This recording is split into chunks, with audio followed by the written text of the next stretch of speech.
This is Dr. Lisa Marie Bobby, and you're listening to the Love, Happiness, and Success podcast.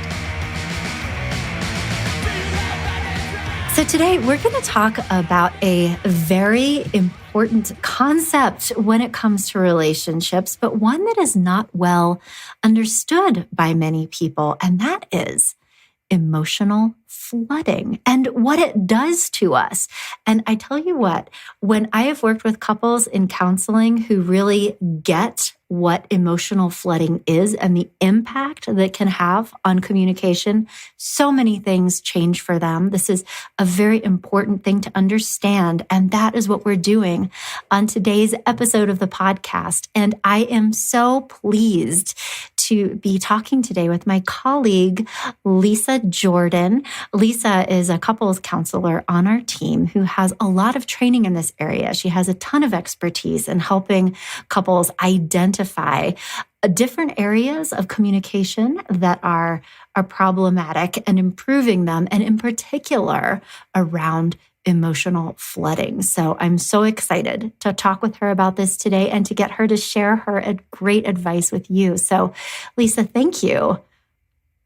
Oh, thank you so much for inviting me. It's a pleasure to be here.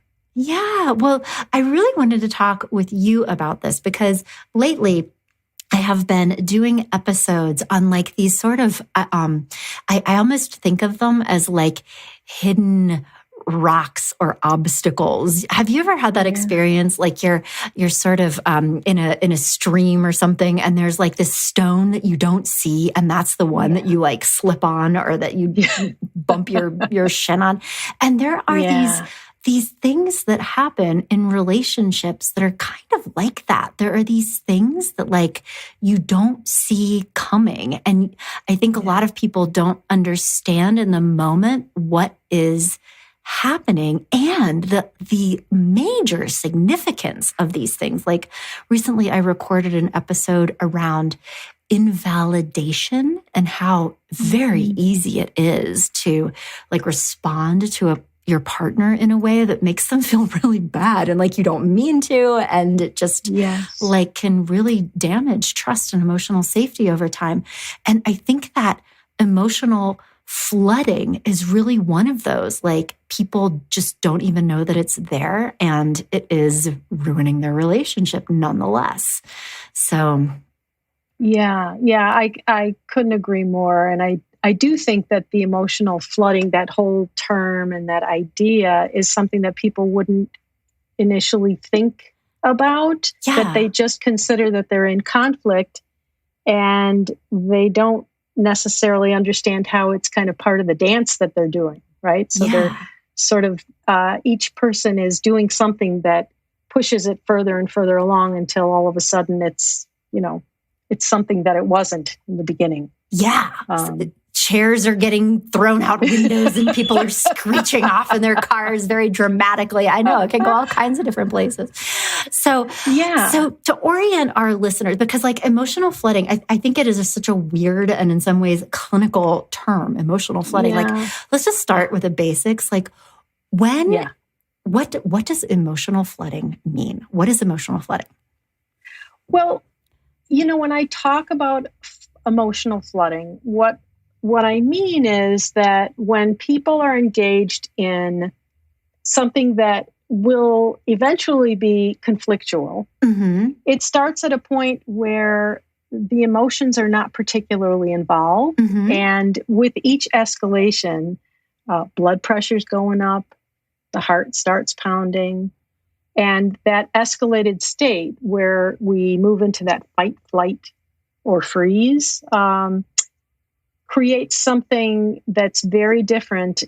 And whenever I'm working with a couple and they say, we got to this place where some very mean things were said and our feelings got hurt, I know that we're talking about emotional flooding, because when you're not in that state, you're not even in a position to be saying and doing the things that ultimately happen when you're elevated like that. So emotional flooding is when you think about the biology and the chemistry. It's where all that science comes in. And most people have heard of fight, flight.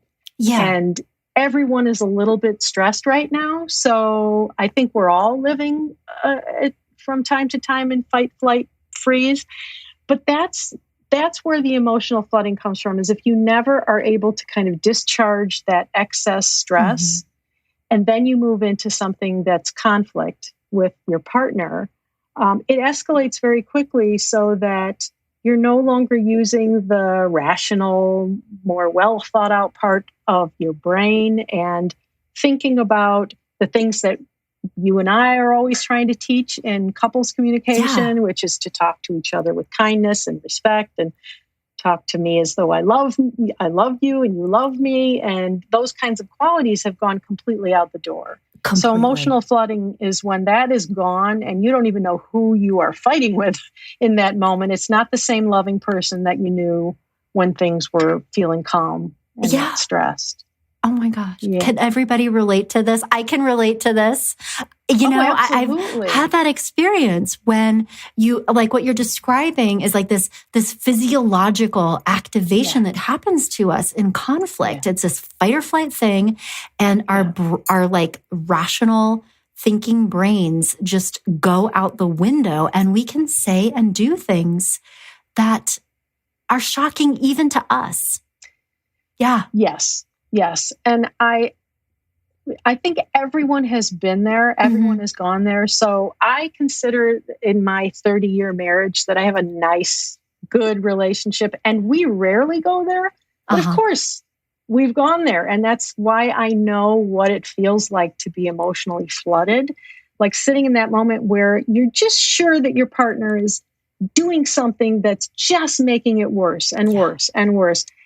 And if you could take away that what's called the sympathetic nervous system, right? The one that's escalating, if you could calm that down, you would be able to let in some other possibilities, which is, well, maybe they're really not trying to do this. And maybe I'm actually not hearing this correctly. Maybe I'm not understanding well what's going on.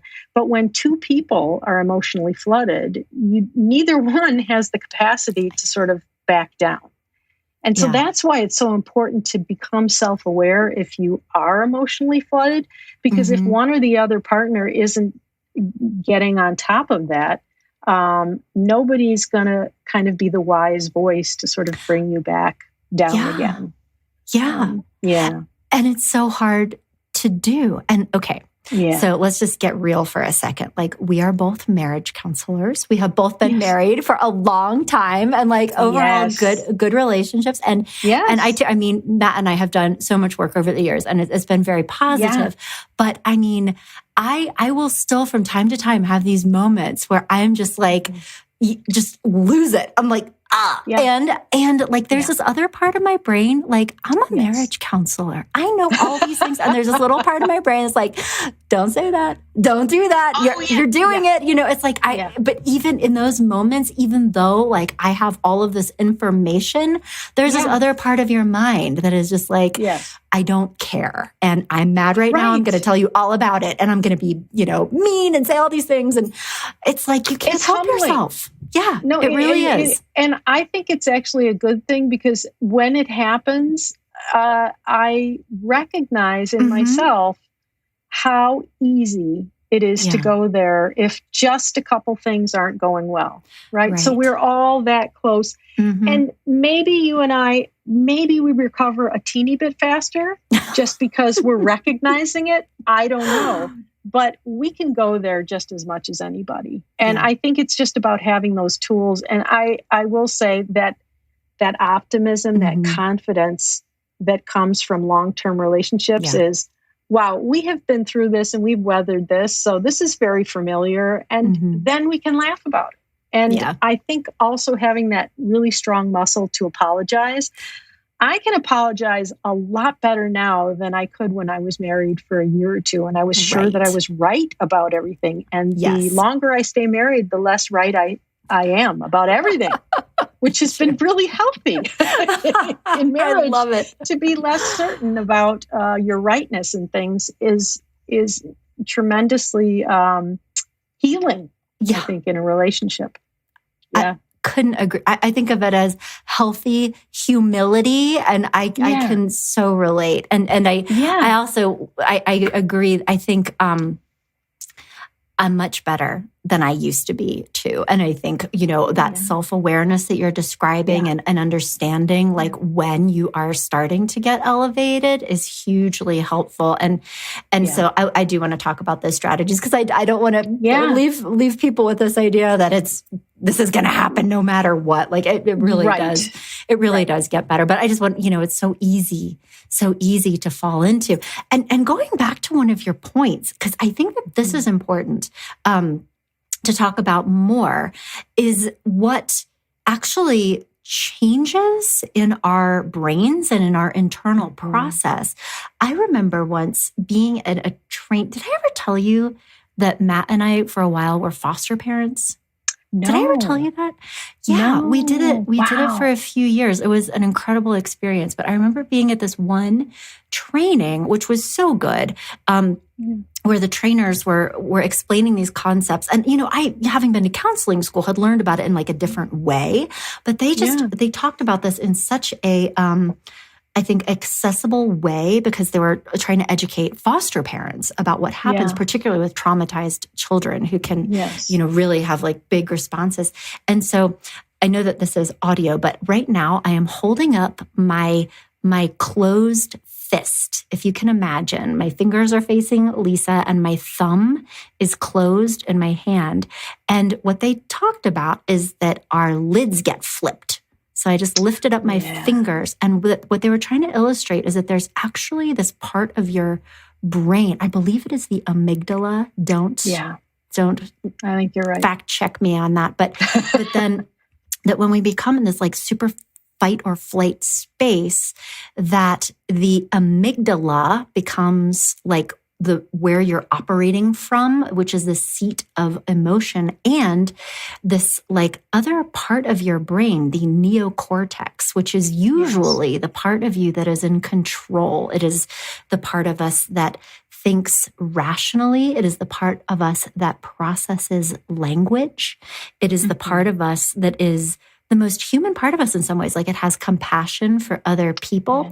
That part, it like goes offline. It's like you're totally operating from your lizard brain, basically. In that moment. And like want to kill everybody.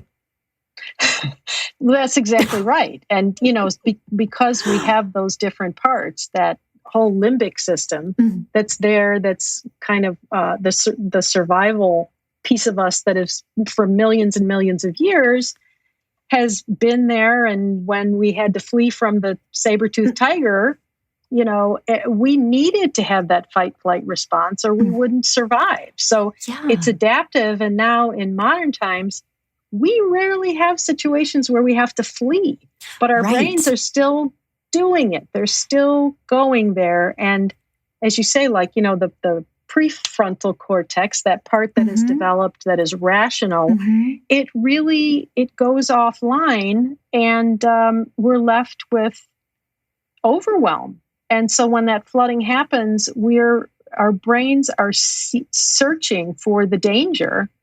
And the danger, unfortunately, gets interpreted as being sometimes what my partner is saying or doing, or not feeling safe in the relationship in that moment.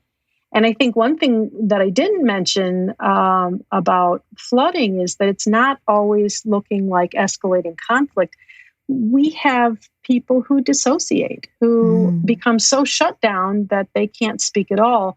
And that also is escalating for the partner who wants to fight more. So it's not just that there's escalation and both people are name calling and becoming hurt. It's that one person is starting to shut down and the other partner is thinking, you're doing that on purpose. That is, you're abandoning me. And so that is a very triggering thing as well. So you're right. It's chemistry, it's biology. We've got all this kind of operating at the same time.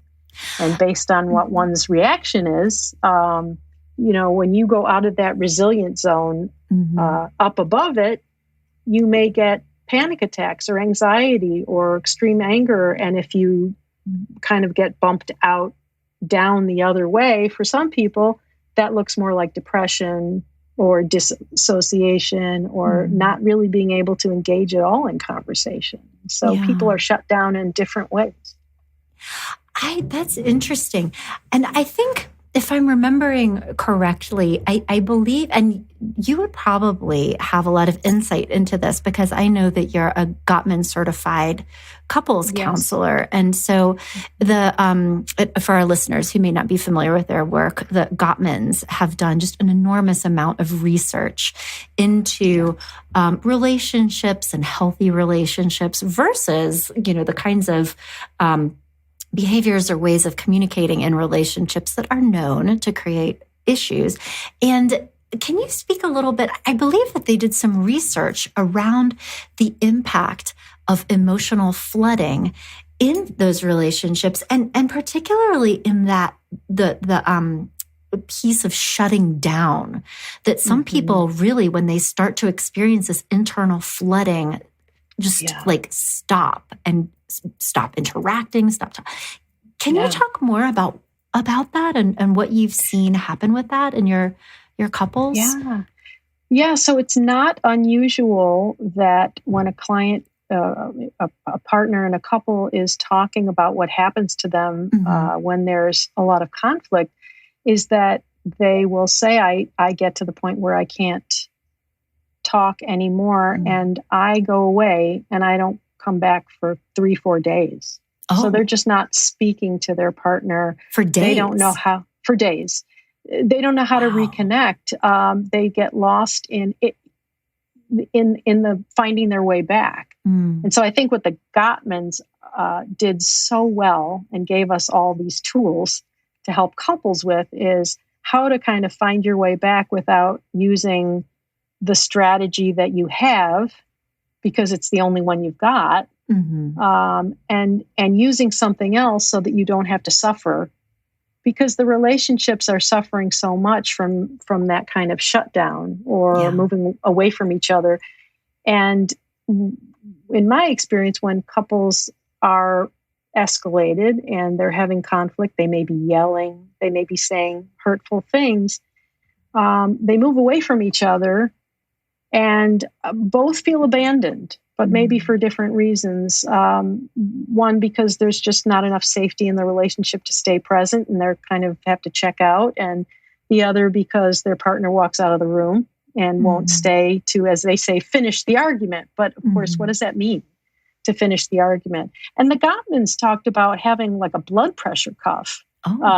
So that you could be tracking your own blood pressure if you became aware of the fact that though that was the way that you became overwhelmed. And we know, like, if your heart rate is going up and your blood pressure is raising and your tone of voice, the volume of your voice is going up, is that you're getting overwhelmed. That's for someone who moves in that direction, that kind of fight direction, is to be self-aware and then take responsibility for taking a break. For saying like, okay, I'm getting overwhelmed. I know this is when we get into some trouble. So I'm going to take an hour off and I will come back to you. You don't get to just walk away and then it's all over. You have to come back at a certain time or else your partner still feels abandoned. But it's then their responsibility to go away and do self-care, self-soothing. And I know you were talking about like tools and tips and what can we help people to do. And that's specifically what they need to do, is to each take care of themselves in whatever ways are appropriate to help them soothe themselves so that they can come back together when that prefrontal cortex and the cortex is online and functioning and they are back in what we think of as more of their adult self, the self that loves the partner and wants to make amends and reconnect and create that safety again. Yeah. And just quick aside, you've used the word safety a couple of times in this conversation. And what I hear when you say that, we're talking about emotional safety right now. And like that kind of conflict that comes when people are upset with each other that we can all relate to. And physical safety is like a different animal and a different. So just wanted to make that super clear, because if you are actually literally unsafe in your relationship, I always advise to go over to a really great website website, there's a resource. It's called the hotline.org. All one word, the hotline.org. It's completely free. You can connect with local resources, safe houses, domestic violence counselors, even in your area.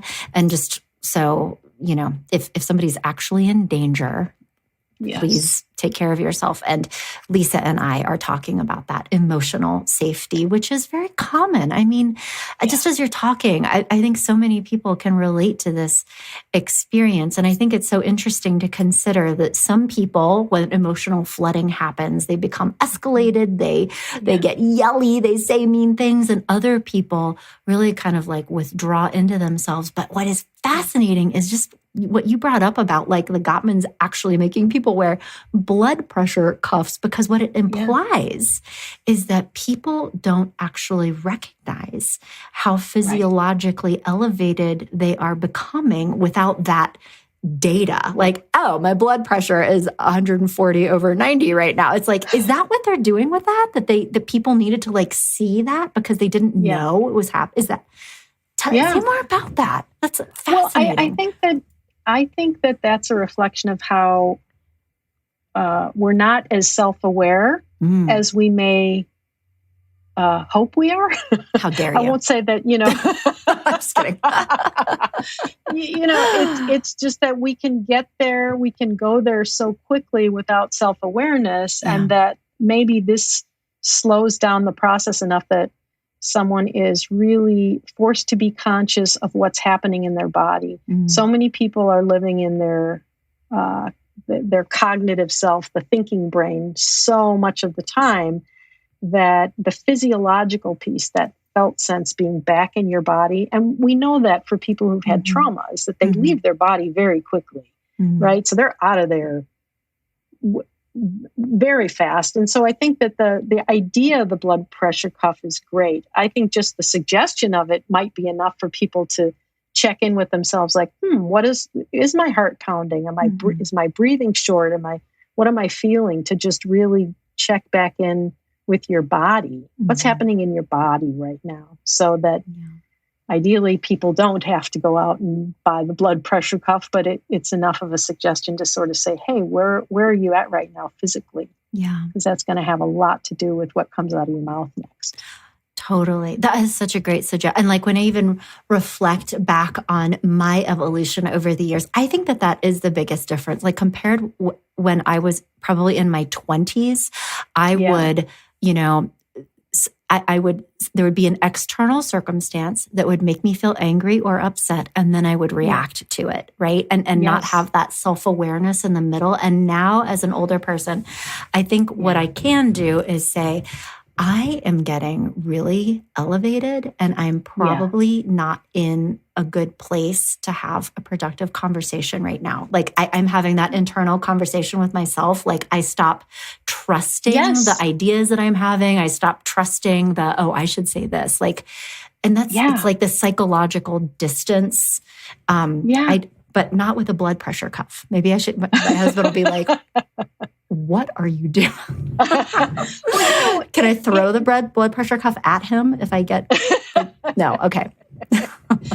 Well, instead of the blood pressure cuff, what I think is like a half step in that direction is to start paying attention to, what the internal narrative is. Like, as you say, when we tell people to take a break, if you take a break and you're planning your rebuttal, you're not actually doing any self-soothing. So what are you doing right? You're trying to bring yourself back to a place of calm. And so you are committing to your partner that that's what I'm going to go off and do. I'm going to go watch something funny on YouTube, or I'm going to read a good book, but I am not going to plan my rebuttal for what I say to you. So I think when you're used to having frequent or perpetual disagreements, and we all have them in marriage, you start to become a little bit more wise about not always defending your position because you know what the other person's position is, and you can kind of slow yourself down.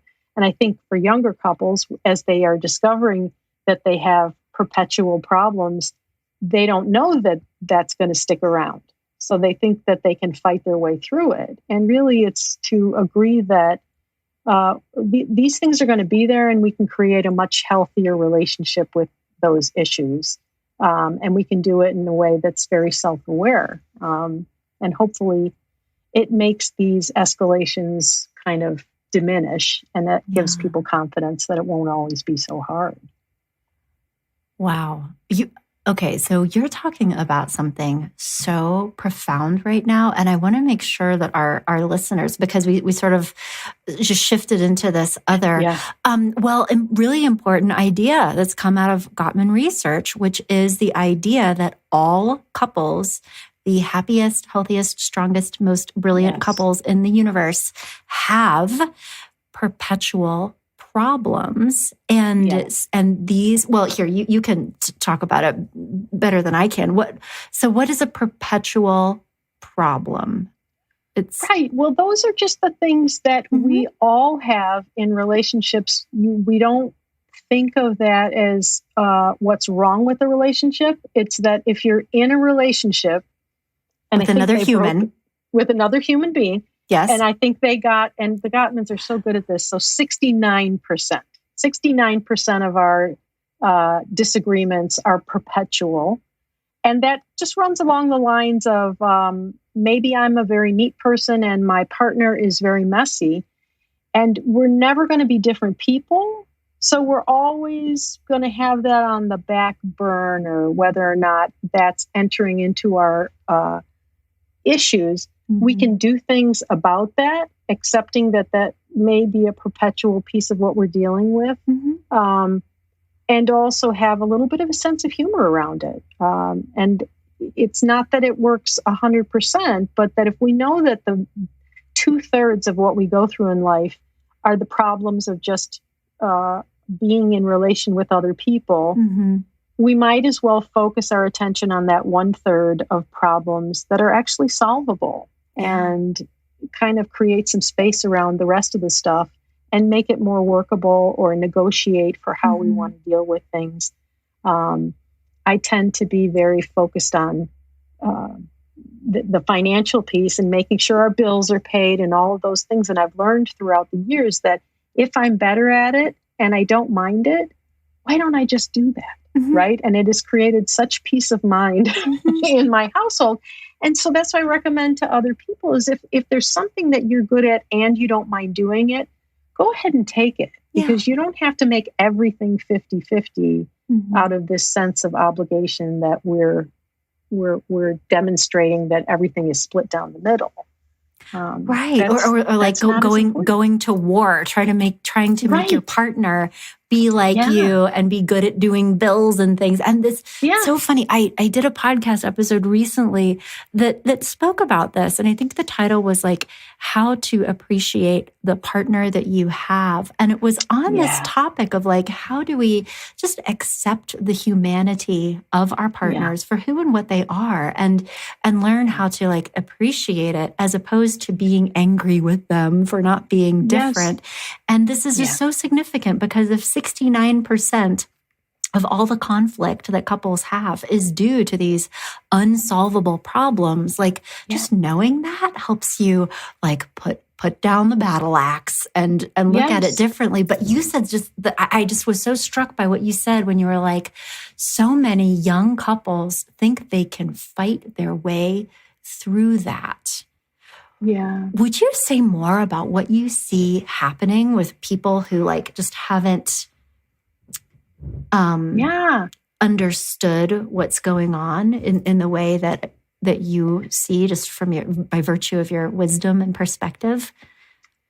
Yeah, I think that we all are products of our environment, our early environment. So we only know what we witnessed, what we learned. Maybe we got a few extra bits and pieces from extended family members or our best friends, hanging out in their households. But by and large, we're limited by what we've seen. And we tend to employ the practices for good or otherwise of our parents and what what was modeled for us. And so if those resources aren't really good, or if they left something to be desired, we're still operating that way. And so I find that with younger couples or couples, even who, it's not an age thing, maybe couples who have been married a shorter period of time, there's kind of that honeymoon period. And then there's a real disappointment. There's a real drop off in that kind of expectation that we meet and we fall in love and we live happily ever after, and we love a good fairy tale in this country, and and that's just not fair to people, because that's not what real life looks like. And great relationships have problems and conflict, and it has so much more to do with attitude and trust and the commitment that we have in relationships. And so I think that early young couples or couples who have not been together as long may start to lose some of their confidence as they see some of the conflict escalating around things that feel like they are problems that have to be solved.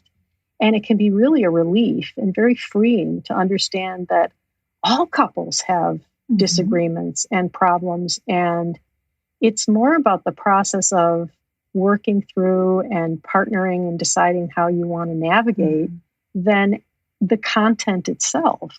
Yeah. So if you can accept that it's always going to be there, and you have a greater sense of optimism about how you navigate things, that can be really uplifting and very positive for couples who are becoming a little bit hopeless or even questioning, is this the right person? Did I marry the wrong person? That's what messes people up. Is this idea that like, oh, if I were with a different person, or if I was in the right air quote, relationship, this wouldn't be happening. And I love what you're saying, Lisa. This is just so positive that, I don't even think of them as problems anymore. Do you know what I think of them as? As differences. Yes. Potentially complementary strengths, even when I'm feeling very generous. But it's just there are these differences, and this isn't a bug, it's a feature. And how do we move into acceptance and finding workarounds so that we can enjoy the positive parts of each other? And I could totally see how this ties back into what you were saying about that emotional flooding, because if before you've done that work, I think you can interpret those differences as attacks or being disrespected, or something with very negative connotations. And is that part of what you see that makes people go into that space of elevation, that physiological flooding that is sort of associated with danger? Is that what you see? Yeah, I think that's right. That's maybe the unspoken belief that we have to fight our way through this. So I can't back down, or I can't de-escalate, or I'm actually not going to get my needs met, or I'm not going to have my voice heard.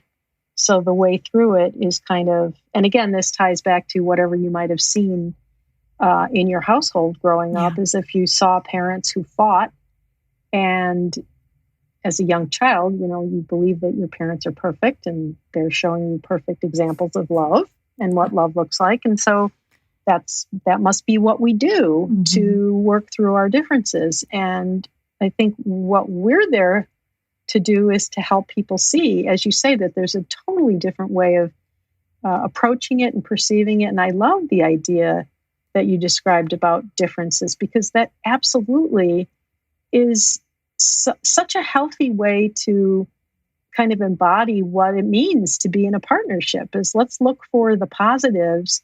And these are the very things that you fell in love with, because these things that we sometimes get annoyed with and find ourselves in couples coaching and counseling to talk about are the very things that attracted people in the first place. And most people become aware of that when they start talking about it. Oh yeah, I really love that about them, And so there's no hard and fast rule about something being a problem, as much as how is it playing out in our relationship, and what do we want to do with this? Yeah.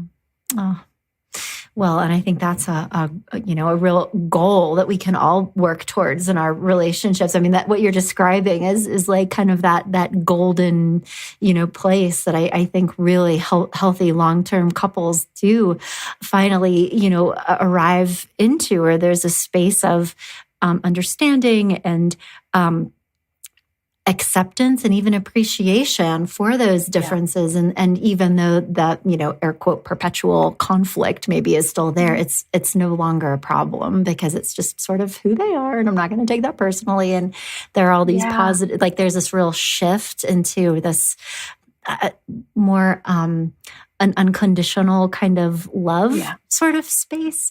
But that takes time and effort to create. And along the way, emotional flooding can be a real problem for many couples when they're, going into that like big emotional reaction where they're feeling, disrespected or hurt or frustrated or rejected even by their partners. And so it's really important to, I think, have a tool set to be able just to cope with those moments while you're still working on these kind of like bigger relational goals, I guess I should say. And so I know that we have talked about a couple of tools that you recommend when you're working with couples in counseling. And one, I think the first one that I heard was self-awareness, like with or without the blood pressure cuff, but to like to be able to say, okay, I am starting to get elevated now, or to say, I feel like I'm so upset that I can't participate in this conversation and I'm withdrawing now. So like to have that self-awareness. I also heard you start to talk about self-soothing would be the next step. Once you have that self-awareness, now it is time to self-soothe. But you also brought up something I thought that was so insightful, which is that many times, in a conflict or right after the conflict, even if we're taking a break, even if we're like doing self-care behaviors, so like taking a shower, or going on a walk, or petting your cat or whatever, we are still ruminating about what I said and what they said and how I was right and how they were wrong. And here's what I'm going to say to them. So like, I think that's because you can always take a shower, right? But like, do you have any insight for what to do with that cognitive component to help people like really step away from, because that's what emotional flooding is about, is the story, right? So so what do you do with couples to go there? Yeah, I think and you're right, to the piece that continues on, or the flooding that kind of perpetuates there, is when we carry it forward with our own ruminating. And so you could take that and be far removed from the argument or the conflict and still be perseverating and really bringing that back over and over and over again, and even working yourself up and becoming more fixed in your position. And so doing things to challenge that, this is very popular right now, but mindfulness and meditation can't be understated how powerful this can be, because it's available. Mindfulness in particular, using your five senses, getting out of your head, out of your thoughts and into your body, is an instantaneous and immediate way to just at least disconnect the circuit that's ramping you up. And so what do I see in front of me? What do I hear? What do I smell, taste, touch? All of that is neutral, right? So if I'm looking out the window, or I'm in the shower and I feel this nice warm water flowing, and I can get into the sense of what that feels like in my body, I am literally putting a brake on that stress, all that cortisol, that hormone that makes us feel so bad, and putting some space in there so that you can calm down, and you will, because we're built to do that. We're built to calm back down again if we only can get out of our own way and allow ourselves to do that. And I think that that's something that you can do that's self-care, that's sort of outside of a disagreement. But while you're with your partner, if you notice in the beginning that you're becoming engaged, it's to really use this reflective listening that we teach couples. Because if I'm fully occupied with listening to you, I'm not busy defending or planning my next thought. What I'm doing is devoting myself 100% empathically to understanding how you feel and what your position is. And so that doesn't mean that I agree with you, but if I'm spending all of my attention and time and focus to really hear you, I'm not escalating an argument. I am being with you. And so we want people to be able to do that long before they're becoming emotionally flooded, because if they're there, they're not going to get emotionally flooded. So it's kind of a prevention routine as well. Yeah, that's beautiful. And I think that's really the beauty of what you do, Lisa, the couples counseling and relationship coaching, because you are, I think, having experiences with couples with you, because your presence, like you're just such like this warm, comforting person. And I think that can really be the benefit of doing couples work, is that you are at first like keeping people emotionally safe with each other so that they can practice doing that. Like, oh, okay, I'm just going to listen to you right now, because when they're at home in their living room, that it like goes immediately into that like rebuttal mode, and it turns into a fight. But you're like slowing it down and helping people listen and like being able to practice doing that so that it is possible to do that before that emotional flooding place happens. Because people, it's like you can't even, it's so hard to have empathy for other people when you get to that like ragey place. Absolutely. Absolutely. It's the last place we are once we're in that heightened state. Right. So you can't access it then. And then it's all about self-soothing and doing things to, splashing cold water on your face or taking a warm shower. Actually, temperature changes tend to pull people out of that. Interesting. Temperature changes. Yeah. Bumping yourself back into that zone where you're not escalated or where you're not dissociating or highly anxious or rageful is about doing something physically to sort of bump you back in. So we know like singing, dancing, gargling, there's all these things that have to do with the vagus nerve. And that vagus nerve is what's connected to that fight, flight, freeze. And so doing things to kind of jostle your way back out physiologically can help to kind of be a reset. That's amazing. That is such a good tip, just to like almost shift. Although it's so funny as you're talking, I'm imagining in my mind, like, have you ever seen the videos of the Scandinavians like jumping into the frozen water and then and then going into the sauna? I'm like, maybe that's what. No. I don't think I'd survive that one, but that sounds like a really good one for those hardy types. My heart would stop, but for other people, okay. And so, now, would you say that this works best for people who go into that elevated place? Because there's also, people that are shutting down, because I don't know about you, but I've seen that be just as problematic, is that when people go into that withdrawal, because I think especially when their partner doesn't realize that they are actually emotionally flooding, and because from the outside, they just look like they're sitting in a chair. Like they don't. Yes. Have you seen that? Exactly. Yeah. So that's that, that can create a lot of conflict in couples because, as you said, it looks to the outside as though it could be gaslighting. That term that we sometimes use, that this person, my partner's doing this to me on purpose. They're just shutting down and they're ignoring me. They're not going to talk to me. They're not going to listen. And what we know is that people can get into that frame of mind where they no longer have words. They really are so overwhelmed that they cannot respond anymore. And so being able to understand that is emotional flooding as well, it just looks very different from the kind of emotional flooding that might cause someone to be rageful or be yelling or crying.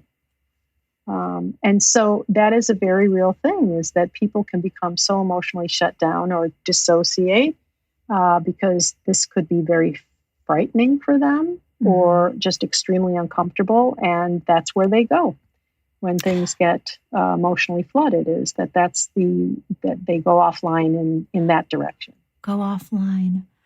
Wow. I think I've heard it said that can be more common for men than women. Has that been your experience, or have you seen it differently? I think it is more common for men because we do live in a culture that tends to give women a much fuller range of emotional language and expression. So we kind of welcome them, and we don't give men the same permission or freedom to kind of become really good at expressing themselves verbally or emotionally. So I think they can get backed into a corner in feeling like they have nowhere to go and the words leave them. And then the partners who are observing that will feel abandoned. Yeah. So yes, I do think that happens for men a lot. That's amazing. And I'm just thinking of that like really classic pursue withdraw cycle that we talk about a lot in the context of emotionally focused therapy, that what often happens systemically in those moments is that if one person is kind of withdrawing or becoming less responsive, then the other person goes into attack mode. And I could just see how this would make that like so much worse for somebody who's feeling overwhelmed to begin with. That's like impossible at that point. Yeah, there's such misunderstanding taking place, and there's really nowhere to go. And that's when a lot of those hurt feelings get developed. That, when you hear couples talking about that, that's typically where they've gone, which is it's gone really deep emotionally, and we need to do a little repair work around what has happened. Oh my goodness. But like, I'm so glad that we're talking about this, Lisa, because I could just imagine somebody, hopefully hearing this and maybe understanding in a new way, like what is going on for their partner in those moments, just to develop that empathy of, he's not ignoring me. He's like so overwhelmed, he can't talk, and I need to stop. Yeah. And that's the first lesson I think that we teach is, hey, if you're going there and you're getting that place, turn to your partner and say, I'm getting overwhelmed. I really need a break. I promise I will come back, right? Because that's the only risk, is that you'll go away and never bring up the issue again and it's forgotten. Is to say, I need an hour to just really calm myself down, and I will come back and we're going to discuss this some more. Yeah. And we want people to develop those resources, that skill to do that before they're completely overwhelmed and already shut down. Yeah. To ask for what they need. That's wonderful advice. And I know that we've been talking for a while, and you're just such a joy to talk to. I could literally talk to you all day, and I want to be respectful of your time. But what are some other strategies or ideas that you have found to be important when working with your couples over the years that you might share with our listeners, just so they have additional takeaways?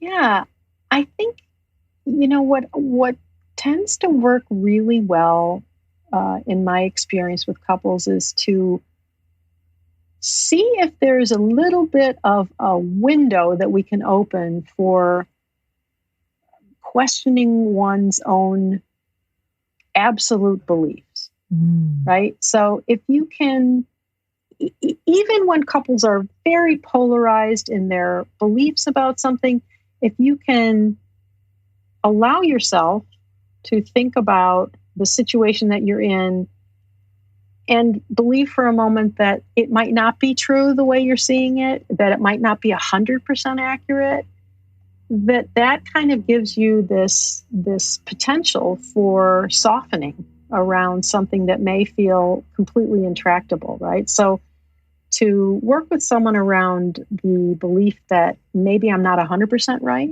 So even if you're 98% right, what's that 2% look like? Is there anything that you can acknowledge for your partner that they have a legitimate point about, that immediately makes the partner feel at least heard, and that they have a foot in the door for negotiating, and then to kind of take that the next step further, which is how does that feel to think that maybe there's some rightness on both sides, right? Yeah. So I think when couples are really entrenched, it's to work to try to create a little bit more gray area, so to lessen the black and white viewing of what a problem is like and what the situation is, just to enable people to kind of question their own beliefs. Because I think it's the things that we don't question or the things that we are not aware of that are the biggest problems in relationships. And so being able to tolerate the thought that my subjective view is not necessarily the whole truth, right, gives us somewhere to go. That is just sense? So, oh yeah, no, it makes perfect sense that, like, you know, and it's hard to do this, but to be able to almost, question some of your core beliefs, and maybe don't believe everything that you think, and open the door for empathy and trying to understand someone else's perspective. I mean, that's really that heart of, like, being able to validate the other person's point of view and just kind of like calming everybody back down and creating safety where listening and understanding can happen again, because it's like the opposite of emotional flooding. Yeah. And even having that kind of ability to have that relationship with yourself, right? So to think about, because I also work with individuals, and people are so hard on themselves. And so if you can sit with the things that you do from that vantage point of, why am I doing this?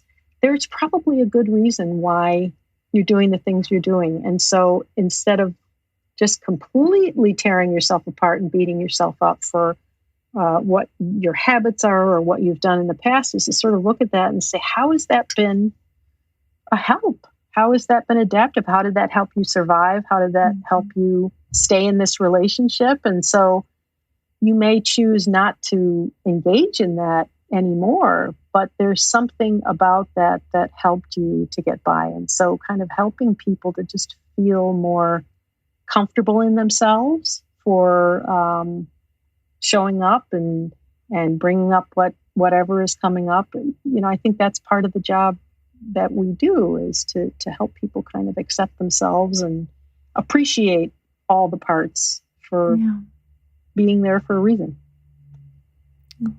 That is so beautiful. That by working on yourself and developing that self-compassion and creating emotional safety inside of yourself, that you can become less emotionally reactive and more emotionally safe and compassionate with your partner too. Yeah. Oh, that's beautiful. What a beautiful idea for us to glide to a halt on today. I love it. Oh, this has been just such a great conversation. And thank you so much for just sharing not just your perspective, but your story, and also so many good strategies. I mean, I hope that some of our listeners were taking notes, because there's some actionable stuff I didn't know about, like changing your temperature. I mean, that's just, or singing, gargling. Yeah. I'm going to try that. Yeah. Give it a try. Well, thank you. This has been so wonderful. Oh, it's been a pleasure with you. Well, thank you so much for being here. And to my listeners, if you would like to learn more about Lisa or her practice, and also read some of the wonderful articles that you have on our blog at growingself.com. You have so much wisdom to share. And thank you again for coming on today's show. But there's more Lisa for everyone at growingself.com if you'd like to come and read more for wonderful ideas. So thank you. Thank you.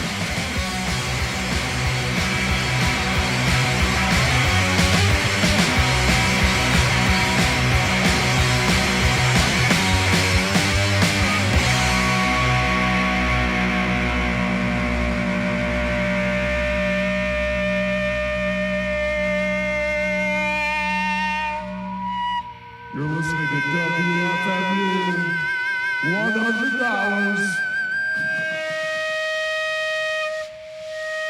91.1 where we live. Yes. Listen, nobody else on ID, guys. We say that. You're listening to $100 worth of WFMU.